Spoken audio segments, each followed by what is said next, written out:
Hi my dear children, it is my pleasure to meet you again in this video session. This is M. Tamilvanan, your physics teacher from Bharathidasan Metric Higher Secondary School, Arakonam.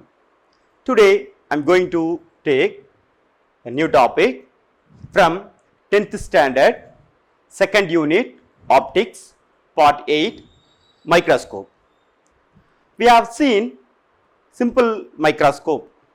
This is one of the types of the microscope. Today I want to take a compound microscope. See my dears, so this is the image of the compound microscope.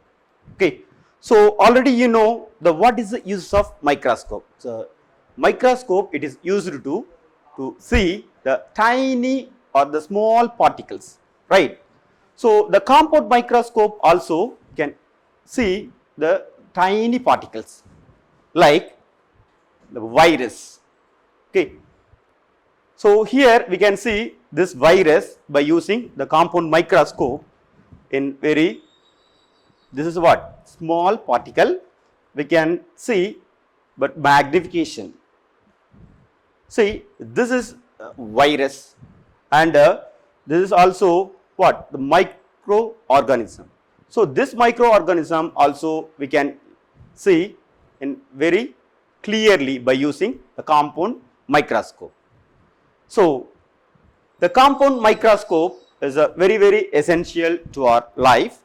So the compound microscope, we have two lens, two biconvex lens. Why we are using the two biconvex lens? See my dear children, if you want to increase the magnification of the lens, we have to decrease the focal length of the lens, right? So we cannot make the very small focal length of the lens. That's why we are using the two biconvex lens. These two biconvex lens, they fixed in narrow cylinder. So this is the diagram, okay, and then this also construction. Here we are using the two type of lens, but these two are different focal length but same lenses. Okay, see here we are using the first lens. This is the objective lens. This objective lens we place near the object. So this is the small focal length. Okay, next the one more lens we are using near our eye. So this is called as eyepiece.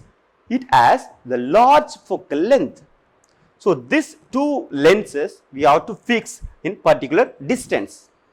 When you changing this focal length by using the focusing knob, so we can magnify the object. This object we have to place in this place. So this is nothing but stage, right? So this is the construction of the compound microscope. Let us see how the image will form by using the compound microscope. Here we have one object.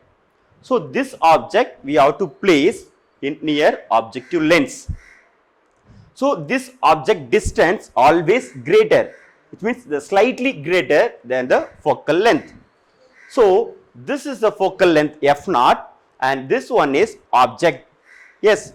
So we compare the distance is greater than the focal length. So this is the small biconvex lens, right? This focal length is a smaller, right?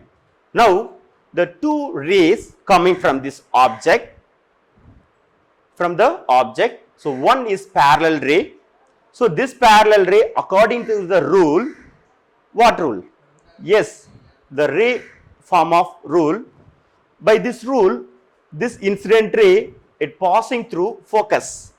If the incident light parallel means it passing through focus. Next, the one more line coming from the object, this is passing through optic center. So these two lines will meet in one point. So in this point, one image is formed. So this image, it will be formed between these two lenses, objective lens and eye lens. Okay, so this is real and inverted image, So this image is again is used to as it has act as a object for the eye lens or eyepiece. See my dears, so this 2f0 is nothing but the focal length of this lens. Okay, the 2f0 is nothing but the focal length of this lens. So when you see this object by using this eye, the one more image will form due to this eyepiece. So this image, it will form the same side of this object. So this image is what? Virtual image, virtual and erect image. So this is highly magnification and highly magnified image, highly magnified image. So by using this working the compound microscope, so we are using, right. So this is the working of the compound microscope. Okay. So next, the traveling microscope. The traveling microscope also is used to magnification or magnify the object, the tiny object. The least count of this object 0.01 mm, which means we can magnify it up to 0.0 mm of the size of the tiny or small object. Okay, here we can move in upward direction and from left hand to right, which means so we can move horizontal movement and vertical movement. Okay, so this is the focusing screw. So we can magnify this what? The small object. Okay, so today we have seen the one more types of the microscope, that is the compound microscope and the traveling microscope, right. So please go through your study material and write your self assessment test. Thank you my dears.